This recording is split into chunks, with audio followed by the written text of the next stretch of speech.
ایک چاند تھا سرے آسمان ناول بائے فرشتے سالار زئی ایپیسوڈ 30۔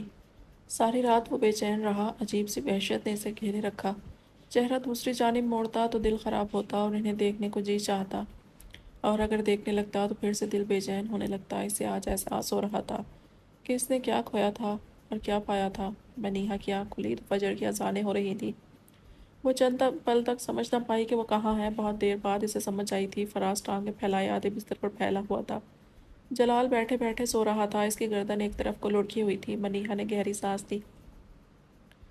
اٹھ جاؤ منیہا بی بی، یہ تمہاری اماں کا گھر نہیں ہے۔ اس نے اٹھ کر فراز کو کمفرٹر سے کور کیا اور وضو کرنے کی نیت سے واش روم کی جانب بڑھ گئی۔ جلال بغیر کمفرٹر کے پڑا تھا، مگر اس نے جلال کو نہیں دیکھا تھا۔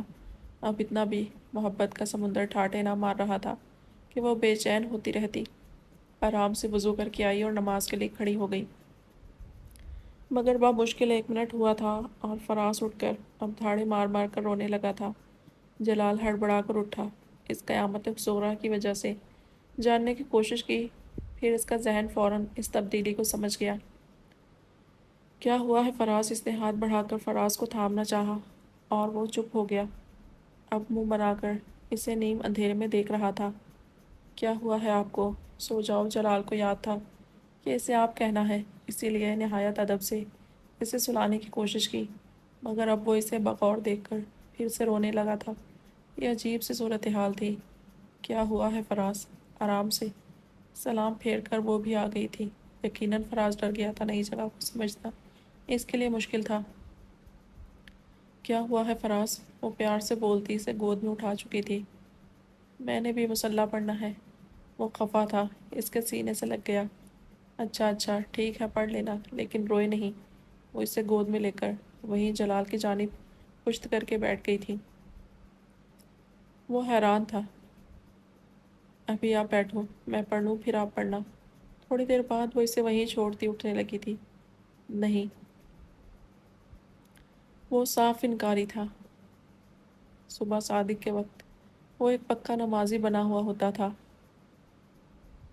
چلیں پھر آپ کو وضو کرواؤں۔ وہ اسے اٹھائے واش روم میں لے گئی تھی۔ جلال وہیں بیٹھا اب انہیں دیکھ رہا تھا۔ وضو کرنے کے بعد اس کی نئی ضد تھی، میری کیپ لینی ہے۔ اب اسے ٹوپی بھی چاہیے تھی۔ وہ تو لائے ہی نہیں، وہ بعد میں لے لیں گے، ابھی ایسے ہی پڑھ لوں۔ نہیں۔ صاف انکار وہ بحث مباحثے کی گنجائش تو چھوڑتا ہی نہیں تھا۔ جو اس نے نہیں کرنا تھا وہ نہیں تھا۔ فراز وہ ہار کر رہ گئی۔ فراز صبح ہی صبح اسے تھکانا شروع کر دیتا تھا۔ پاپا کے پاس ہوگی کیپ۔ جلال نے اسے فراز کو گھورتے دیکھ کر فوراً مشورہ دیا، مگر منیہا نے اسے دیکھا تک نہیں تھا۔ چپ کر کے اب پڑھ لیں، ورنہ پھر جا کر سو جائیں، اس نے سخت مگر دھیمے انداز میں اسے گھورا، اور چند برے برے منہ بنا کر وہ بھی اس کے برابر آن کھڑا ہوا تھا۔ جلال نے دیکھا پاؤنچے سے ہلکے ہلکے گیلے ٹراؤزر کے ساتھ سیاہ ٹی شرٹ پہنے وہ بچہ جائے نماز پہ کھڑا تھا۔ یہ شاید اس کی تربیت تھی، یقیناً منیہا نے اس کی اچھی تربیت کی تھی، ورنہ جلال کو یاد نہیں پڑتا تھا کبھی بچپن میں اس نے یوں صبح سویرے اٹھ کر فجر ادا کی ہو۔ وہ انہیں دیکھتا رہا۔ منیہا معمول کے مطابق نماز کے بعد کے وظائف میں مشغول تھی۔ اپنے چہرے کے سائڈ پہ کسی کی گہری نگاہیں سے محسوس ہو رہی تھی۔ فراز اب کچھ دیر بعد دعا کے لیے ہاتھ اٹھانے کے بعد منہ پہ پھیر کر منیہا کی گود میں لیٹ گیا تھا۔ وہ روز ایسے ہی کرتا تھا، اب بھی اس کی گود میں لیٹا وہ اس کے چہرے پر ہاتھ پھیر رہا تھا اور اسے خاموشی سے دیکھ رہا تھا۔ ابھی غالباً اس کی بیٹری پوری طرح چارج نہیں تھی۔ جلال وہیں بیٹھا انہیں دیکھے جا رہا تھا، جبکہ وہ دونوں شاید اس کے وجود سے بے نیاز تھے۔ اس نے تھک کر آنکھیں موند لیں۔ اب سو جائیں آپ۔ منیہا نے اسے سوتے جاگتے کو بستر پر لٹایا، مگر وہ اس کا بازو پکڑے ہوئے تھا۔ عجیب ڈرامے تھے اس کے۔ منیہا کے لیے اپنی مسکراہٹ روکنا مشکل ہو گیا تھا۔ وہ مسکرا دی، میں ادھر ہی ہوں، آپ سو جاؤ۔ وہ ہنس دی، چند پل وہیں کھڑی رہی، پھر جب وہ سو گیا تو وہ کمرے سے باہر نکلی۔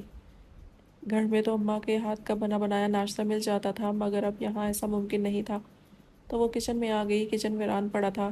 اس نے سب سے پہلے اپنے لیے چائے بنائی تو بلال بھائی بھی اٹھ کر وہیں آ گئے۔ آپ جلدی اٹھ گئی؟ انہیں حیرت ہوئی، پاکستانی عموماً اتنی جلدی نہیں اٹھتے تھے۔ جی، میں فجر کے وقت تک اٹھ جاتی ہوں، وہ سادہ سے انداز میں بولی تھی۔ آپ کے لیے چائے بنا دوں یا کافی؟ پھر اس نے انہیں آفر کی۔ نہیں، آپ پئیں، میں بنا لیتا ہوں۔ بلال بھائی ایک طرف سے ہو کر اب خود چولہے کے سامنے کھڑے ہو رہے تھے۔ بھائی میں بنا دیتی ہوں، آپ بتائیے جو بھی کھانا ہے آپ کو۔ وہ شرمندہ ہو رہی تھی۔ اس کے لیے یہ عجیب تھا، جلال تو پانی بھی خود نہیں پیتا تھا، پھر بلال بھائی تو اسی کے بھائی تھے۔ وہ یہی سمجھی کہ بلال بھائی مروت میں اسے کام نہیں کہہ رہے۔ میں سمپل سا ناشتہ کرتا ہوں اور آپ پریشان نہیں ہوں، ویسے بھی فارغ ہوں تو ناشتہ تو بنا ہی سکتا ہوں، بلکہ اگر آپ پسند کریں تو آپ کے لیے بھی بنا دوں گا۔ وہ دوستانہ انداز میں بولے تھے، مگر منیہا کے لیے قابل قبول نہیں تھا یہ، اس نے انہیں خود ہی ناشتہ بنا کر دیا اور 10-15 منٹ تک وہ سرسری طور پر اسے نمرا اور اپنے دونوں بچوں کے بارے میں کافی کچھ بتا چکے تھے۔ وہ جی اچھا اور ہوں ہاں سے زیادہ نہیں بولی تھی۔ پھر اسے کالج جانا تھا، جب تک انکل اٹھے وہ فراز کو جگا چکی تھی۔ پھر انہیں کالج کا بتاتی وہ اماں کے گھر واپس آ گئی۔ پچھلے چند گھنٹوں میں اس کی زندگی 360 کے زاویے پر گھوم گئی تھی۔ فراز سویا جاگا تھا، منیہا نے اسے اماں کے پاس لٹایا اور خود کالج جانے کے لیے تیار ہونے لگی۔ پہلی بار اسے احساس ہوا تھا ملازمت کرنا خالہ جی کا گھر نہیں، فراز کو زیادہ لاڈلا بن رہا تھا۔ اسے بہلانے اور تیار ہونے کے چکروں میں اس کی کالج کی وین مس ہو گئی، مجبوراً اسے ابا سے لفٹ لینی پڑی اور کالج جا کر اسے پہلی دفعہ کوآرڈینیٹر سے ڈانٹ پڑی۔ پھر امتحانات کے انچارج نے اسے چند باتیں سنائیں۔ جلدی جلدی اس نے سوال نامہ تیار کیا جو اسے کل تیاری کر کے انہیں بھیجنا تھا، اور سارا دن وہ بوکھلائی اپنے کام نپٹاتی رہی۔ 2 بجے جب وہ گھر لوٹی تو اس کی حالت دیکھنے سے تعلق رکھتی تھی۔ آتے ساتھ وہ دھڑام سے بستر پر گری۔ فراز بھی اس کے پیچھے ہو گیا تھا، مگر اس وقت اسے چند منٹ سکون کی ضرورت تھی۔ یہ کس وقت کالج آف ہوتے ہیں؟ جلال جھنجھلا کر رہ گیا۔ انتظار کرتے کرتے وہ تھک گیا تھا اور وہ دونوں ابھی تک گھر واپس نہیں آئے تھے۔ بلال بھائی ابھی پاپا کے آفس سے واپس آئے تھے۔ اس کی بے چینی دیکھ کر ہنس دیے۔ پتہ نہیں ادھر ماں کی طرف رک گئی ہوگی، ورنہ 3 بج گئے ہیں اب تو۔ آنٹی کو بھی اتنی دیر ہونے پر ناگواری ہو رہی تھی۔ پاپا کب آئیں گے؟ جلال کو خواہ میں غصہ آ رہا تھا۔ انہیں دیر ہو جائے گی، بلال نے اطلاع دی۔ کھانا دوں تمہیں؟ ماما نے بلال کے سامنے لا کر رکھا تھا اور اب جلال سے پوچھ رہی تھی۔ نہیں، مجھے بھوک نہیں، وہ شدید بیزاری سے بولا۔ اچھا، جب کھانا ہو تو بتانا۔ وہ بلال کے برابر آ بیٹھی۔ اب وہ دونوں بھی ایک دوسرے سے باتوں میں اتنے مگن ہو گئے تھے کہ کسی تیسرے کی یہاں موجودگی کا انہیں احساس ہی نہ رہا تھا۔ ماما ہمیشہ سے بلال بھائی کے ساتھ یوں ہی مگن ہو جاتی تھی، اور اب تو وہ ویسے بھی سالوں بعد آئے تھے تو ان کی اتنی محبت جائز بھی تھی۔ جلال کو شدید وحشت ہوئی۔ وہ اپنے کمرے میں چلا گیا، میز سے ایک کتاب اٹھائی اور دھیان بٹانے کی کوشش میں اسے پڑھنے لگا۔ کچھ بہتری آئی تھی، مگر پھر بھی وہ ہر چند منٹ بعد دروازے کی جانب دیکھتا اور مایوس ہو کر کتاب پہ نگاہ جما دیتا۔ اللہ اللہ کر کے وہ دونوں 4 بج کے قریب آئے تھے، مگر اتفاق تھا کہ اسی وقت کچھ مہمان بھی آ گئے تھے۔ جلال چاہ کر بھی ان دونوں سے کوئی بات نہ کر سکا۔ مہمان خاص اسے دیکھنے آئے تھے، مجبوراً سے ان کے ساتھ بیٹھنا پڑا۔ فراز کچھ دیر بعد لاؤنج میں آ گیا تھا، جبکہ منیہا نے شاید کچن سنبھال لیا تھا کیونکہ وہ اسے نظر نہ آئی تھی۔ ادھر آؤ، وہ کافی دیر سے اس کے سامنے کچھ فاصلے پر کھڑا مسکرا رہا تھا۔ جلال کو اسے پکارنا ہی پڑا۔ نہیں، وہ نفی میں گردن ہلاتا انکار کر رہا تھا۔ میری بات تو سنیں نا۔ اس کے ہاتھ میں پیلے رنگ کی ایک چھوٹی گاڑی تھی۔ آپ کو گاڑیاں پسند ہیں؟ وہ اسے دیکھ رہا تھا، مسکرا بھی رہا تھا، مگر جواب نہیں دے رہا تھا۔ گاڑیاں اچھی لگتی ہیں آپ کو؟ کیا آپ گاڑی لینا چاہتے ہو؟ جلال اب بے ساختہ ہی اس سے ہم کلام تھا۔ میری بمبل بھی ہے۔ وہ فخری اپنی پیلی گاڑی دکھا رہا تھا۔ جلال کو خوشگوار حیرت ہوئی، تو شوق میرے والے ہیں اس کے۔ ارے واہ، تو آپ کو بمبل بھی پسند ہے؟ جلال متاثر ہوا تو اس کے چہرے کی چمک میں اضافہ ہوا تھا۔ ادھر دکھائیں، آپ کی بمبل بھی تو دیکھیں۔ اس نے ہاتھ بڑھایا اور مقام حیرت تھا۔ وہ آہستہ آہستہ قدم اٹھاتا اس کے پاس آیا اور گاڑی اس کو تھما دی۔ جلال کو اس کی امید نہیں تھی۔ چند پل وہ حیران سا اسے دیکھتا رہا۔ واہ، یہ تو بہت پیاری ہے۔ جلال کے تعریف کرنے پر وہ خوش ہوا تھا۔ یہ میری ہے، میں اس کو بڑا کر دوں گا۔ ابھی یہ چھوٹی ہے، اس کو دودھ پی کر بڑی کر دوں گا۔ وہ اب شروع ہو چکا تھا۔ اس نے گاڑی جلال کے ہاتھ سے لے لی تھی اور اب اس کے فیچرز گنوا رہا تھا۔ گاڑیاں بھی دودھ پیتی ہیں، یہ جلال کی معلومات میں نہیں تھا۔ وہ کچھ گڑبڑایا۔ میں اس کو دودھ دیتا ہوں۔ پھر اعتماد بحال کر کے لمبی چھوڑی۔ جلال کا کہا بے ساختہ تھا۔ فراز نے اسے اچنبے سے گھورا۔ اچھا تو یہ بڑی ہو رہی ہے، امیزنگ، وہ سنجیدہ ہونے کی کوشش کرتے ہوئے بولا تو فراز کی گردن غرور سے اکڑ گئی۔ اف، کیا چیز ہے یہ؟ اچھا جی، یہ تو دھاندلی ہے، مجھے تو گاڑیاں نہیں دی آپ نے اور ڈیڈ کو دے دی۔ بلال نے دیکھا تو احتجاج کیا۔ فراز نے مڑ کر اسے دیکھا تھا، پھر منہ بنایا۔ یہ میرے بابا ہیں، ڈیڈ نہیں ہے۔ بلال کی کم عقلی پر اسے افسوس ہو رہا تھا۔ ارے نہیں، یہ ڈیڈ ہے۔ بلال نے اسے چڑھایا تو وہ جلال کی جانب مڑا۔ ماما بولتی ہیں یہ بابا ہے، بلال کو منہ چڑھا کر کہتا۔ وہ اب باپ کو دیکھ رہا تھا تو جو دلچسپی سے اس کی باتیں سن رہا تھا۔ یہ حیرت انگیز تھا، کیا منیہا نے اسے قبول کر لیا تھا؟ نہیں جی، یہ تو ڈیڈ ہیں آپ کے، بابا تو نہیں ہے۔ بلال کو بھی اسے چڑھانے میں مزہ آ رہا تھا، کم از کم وہ بات تو کر رہا تھا۔ آپ کا نام بابا ہے نا؟ اس نے بلال سے مزید بحث کرنے کے بجائے جلال سے رجوع کیا۔ وہ یکدم حیران ہوا، پھر ایک خجل سی مسکراہٹ اس کے لبوں پہ دوڑ گئی۔ ہاں ہاں، میرا نام بابا ہے۔ وہ اس لمحے بالکل گھبرایا ہوا سا لگ رہا تھا۔ یہ بچہ بہت بڑی چیز تھا جو اب اس جواب کو سن کر پھر سے بلال بھائی کی جانب فاتحانہ دیکھ رہا تھا۔ تھوڑی دیر اس طرح مزید بات چیت کرنے کے بعد وہ اس وحشت سے نکل چکا تھا جو کل سے اسے ہو رہی تھی۔ اب وہ حیرت زدہ تھا۔ او مائی گاڈ، یہ میرا بچہ ہے۔ یہ میرا بچہ کیسے ہو سکتا ہے؟ کیا میں یہ سب ڈیزرو کرتا تھا؟ اس کا ذہن اس خوشگوار ترین حقیقت کو قبول کرنے کے لیے تیار نہ تھا۔ کچھ تھا جو اس بچے میں بہت بہت خاص تھا۔ اس میں بہت کشش تھی، ایک عجیب سی چمک تھی اس کی آنکھوں میں۔ بچے سارے ہی پیارے ہوتے ہیں، مگر اسے کبھی احساسات نے نہ چھوا تھا جو اب اسے حیرت زدہ کر رہے تھے۔ یہ میرا بیٹا ہے، یہ سوال اسے عجیب سی کیفیت میں مبتلا کر رہا تھا۔ بلال اسے چڑھا رہے تھے جبکہ وہ اب انہیں نو لفٹ کا سائن دے کر اپنی گاڑیوں کے ساتھ لگا ہوا تھا۔ کمرے میں جاتے جاتے بہت رات ہو گئی تھی۔ کچن سمیٹ کر جس وقت وہ کمرے میں آئی، فراز اس کے پیچھے پیچھے تھا۔ اس کا روزمرہ کا رویہ کافی بدل چکا تھا۔ نہ جانے کیوں منیہا کو محسوس ہو رہا تھا کہ وہ یہاں آ کر خوش ہے۔ آنٹی سے اس کی اب بھی کچھ خاص نہیں بن رہی تھی۔ انکل بہت زیادہ خوش تھے، وہ جب سے گھر آئے تھے مسلسل فراز کے ساتھ لگے ہوئے تھے۔ بلال بھائی اور آنٹی مہمانوں کے ساتھ بیٹھے رہے، پھر خاندان بھر کے قصوں میں مگن ہو گئے۔ جلال کوئی کتاب لے کر بیٹھا ہوا تھا۔ کھانے وانے کے بعد چائے آنٹی نے خود بنائی تھی۔ منیہا کی کمر البتہ اس ایک ہی دن میں تختہ ہوئی تھی۔ اچانک سے کھانا پکانا، مہمان، جاب، فراز اور جاب کا ڈھیر سارا کام اس کے سر پر اکٹھا ہو کر گرا تھا اور اس کی مت خراب ہو چکی تھی۔ ماما، اب فراز صاحب کو ماں فارغ نظر آئی تو پیار بھی بہت آ رہا تھا۔ جی آ جاؤ، وہ اسے لیے کمرے میں داخل ہوئی۔ کچھ دیر وہ اب آرام کرنا چاہتی تھی، بستر پر دراز ہو گئی۔ ماما یہ دیکھو، وہ کوئی نئی گاڑی دکھا رہا تھا۔ اچھی ہے، منیہا نے غائب دماغی سے کہا۔ ماما، وہ سخت لہجے میں دوڑا تھا۔ منیہا نے مڑ کر دیکھا تو اسے تسلی ہوئی۔ یہ بابا نے دی ہے۔ اب پھر سے وہ مطمئن سا اسے گاڑیاں دکھا رہا تھا۔ اچھا، دیکھ لی ہے میں نے، وہ شرارت سے خفا منہ بنا کر بولی۔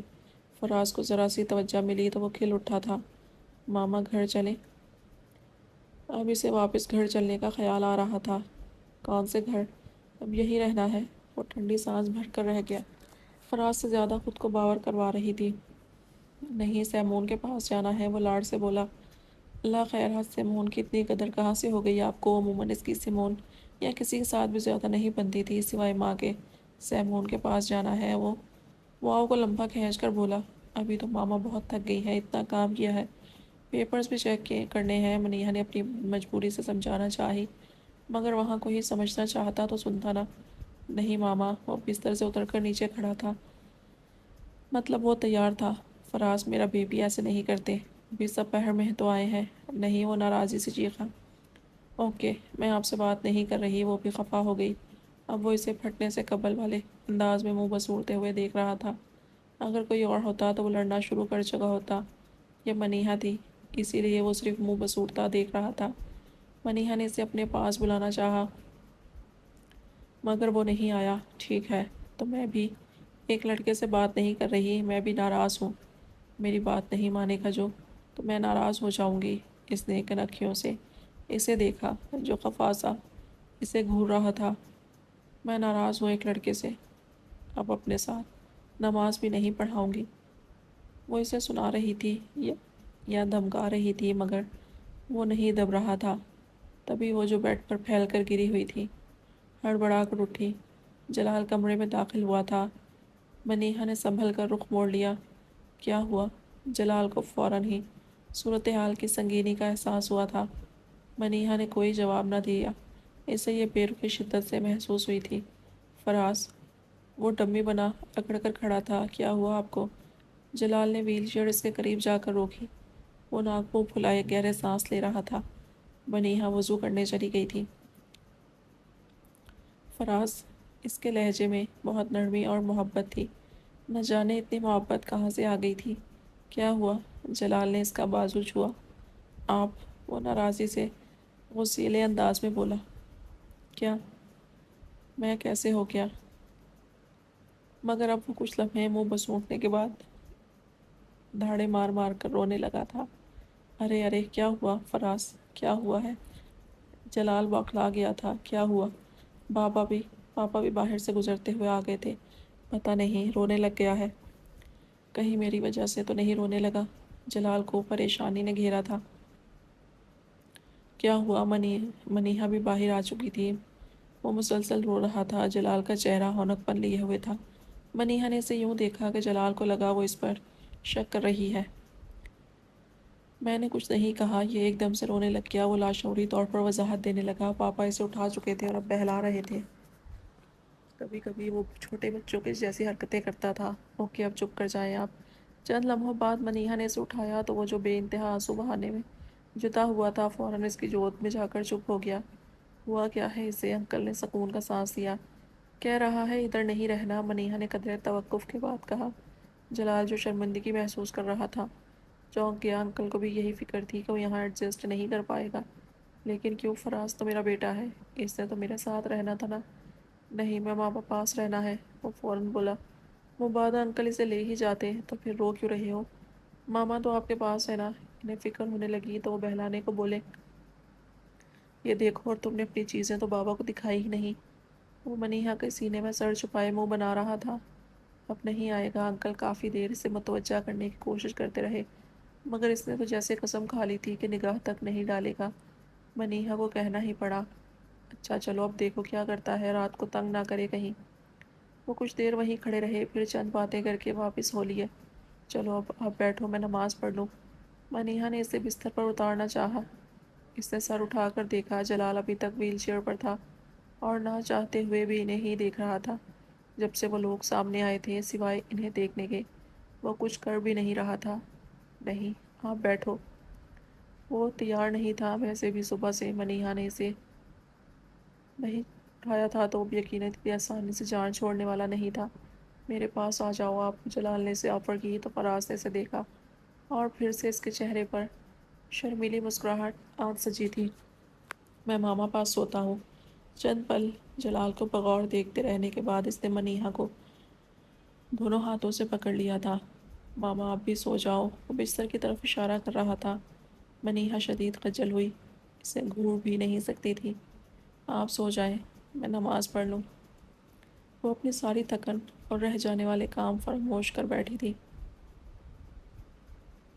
ادھر میرے پاس آ جاؤ، جلال نے اسے اپنی جانب بلایا، مگر وہ نئی نویلی دلہن کی مانند جھجک رہا تھا۔ ماما، میں آپ کے پاس سونا ہے۔ پھر سرگوشی میں ماں کو دیکھ کر کہا، ابھی میرے پاس سو جاؤ۔ جلال نے آفر کی، گو کہ وہ دونوں آپس میں باتیں کر رہے تھے اور جلال زبردستی گھسنے کی کوششوں میں تھا۔ نہیں، میں ماما پاس سوتا ہوں۔ اب کی بار اونچی آواز میں اسے جواب دیا تھا، تو میرے پاس کون سوئے گا؟ جلال نے پھر سے کہا، ساتھ کے نکھیوں سے منیہا کو دیکھا۔ اب یاد آ گئی، دیکھو ذرا کتنے اعتماد سے باتیں کر رہا ہے۔ اسے خود پہ شرم نہیں آ رہی کیا؟ منیہا نے دل میں سوچا، مگر بظاہر لا تعلق رہی۔ ماما ان کے پاس کون سوئے گا؟ فراز کو اب اس کی فکر ہونے لگی تھی۔ منیہا کو شدید نروسنس نے گھیرا۔ جہاد بھر بھلا مجھے گھسیٹنے کی کیا ضرورت ہے فراز تمہیں؟ مگر اس کے برعکس جب وہ بولی تو اس کا لہجہ خاصا سپاٹ تھا۔ فراز اب آپ سو جائیں۔ جلال مزید کچھ نہ کہہ سکا اور وہ ماں کے حکم کا پابند سو بھی گیا تھا۔ سنو، وہ اسے سلا رہی تھی۔ کمرے میں خاموشی تھی۔ فراز نے آنکھیں موند لی تھی اور منیہا اب اٹھنے کے لیے پر تول رہی تھی جب ہمت جمع کر کے بول ہی پڑا۔ منیہا کے دل نے ایک دھڑکن چھوڑ دی تھی۔ بے ساختہ نگاہ اس کے چہرے کی جانب اٹھی جو اسے ہی دیکھ رہا تھا۔ اس کا محرم تھا مگر پھر بھی بہت فاصلہ آ گیا تھا دلوں کے۔ فاصلے کاٹنا آسان نہیں ہوتا۔ میں جانتا ہوں تم خوش نہیں ہو۔ اس نے سر جھکا لیا تھا ایک نگاہ ڈالنے کے بعد۔ اب وہ اسے نہیں دیکھ رہی تھی۔ کمرے کی فضا میں یکدم بوجھل سی خاموشی چھا گئی۔ منیہا، بہت توقف کے بعد اس کی سرگوشی سنائی دی تھی۔ منیہا کے سینے میں دل کی دھڑکن بے اعتدال ہوئی۔ شاید تم مجھے دیکھنا بھی نہیں چاہتی، وہ دل گرفتگی سے یہی کہہ سکا۔ وہ جواب بھی تو نہ دے رہی تھی۔ منیہا کو لگا کہ شاید اب وہ سوری کہے گا۔ جو مرضی کہے، میں ہرگز معاف نہیں کروں گی۔ پہلے میرے 3 سال جو میں نے انتظار میں کاٹے وہ مجھے لوٹائے، پھر سوری کو دیکھوں گی، اس نے دلیری اور خفگی سے سوچا، جبکہ جلال اپنی پکار کے جواب میں اس کے سپاٹ چہرے کو دیکھ کر اپنے سوچے گئے الفاظ بھول گیا تھا۔ اگر تمہیں زیادہ زحمت نہ ہو تو مجھے بیڈ پر لیٹنے میں ہیلپ کر دو۔ وہ اس کی بات سن کر ششدر رہ گئی۔ بے یقینی سے اسے دیکھا، پھر اس کی بے یقینی سختی میں بدل گئی تھی۔ کیوں نہیں؟ وہ اٹھی، اس کا ہاتھ تھاما، اس کی کمر کو سہارا دے کر اسے بستر پر لیٹنے میں مدد دی۔ 3 سال اور 5 ماہ بعد وہ شخص آج اس کے قریب تھا، مگر قربت کہیں نہیں تھی۔ ایک مسلمان بیوی کے طور پر میرا فرض ہے کہ شوہر کی خدمت گزار رہوں اور اسی کو اپنے لیے سعادت سمجھوں۔ اس کا لہجہ پتھر جیسا سپاٹ تھا۔ بنا اس کی آنکھوں میں دیکھے چبا چبا کر ایک ایک لفظ کہتی وہ واپس مڑ گئی تھی۔ پکا اسے پاپا زبردستی لے کر آئے ہیں۔ شکل سے ہی بیزار لگ رہی ہے۔ بدل گئی ہے، مجھے لگتا ہے یہ نہیں بدلے گی۔ خیر اب اس میں اس کا تو کوئی قصور نہیں۔ ساری دنیا بدل گئی، یہ بھی بدل سکتی ہے۔ وہ نماز کی ادائیگی کے دوران آنکھوں میں آنے والے بے بسی کے آنسو اور دماغ پہ چلنے والے غصے کے جکڑ کو کنٹرول کرنے کی کوشش کر رہی تھی۔ اور تو یہ میری خوش فہمی تھی کہ یہ شخص شاید بدل گیا ہے یا یہ اپنی کسی غلطی کی معافی مانگے گا۔ ہرگز نہیں منیہا بی بی، وہ تو مرد ہے۔ مرد کیوں معافی مانگے گا؟ معافی تو تم مانگو گی کیونکہ تم عورت ہو۔ تمہاری کیا اہمیت ہے کہ وہ تم سے معافی مانگے؟ تم جہنم میں جاؤ۔ وہ شدید ذہنی خلفشار کا شکار تھی۔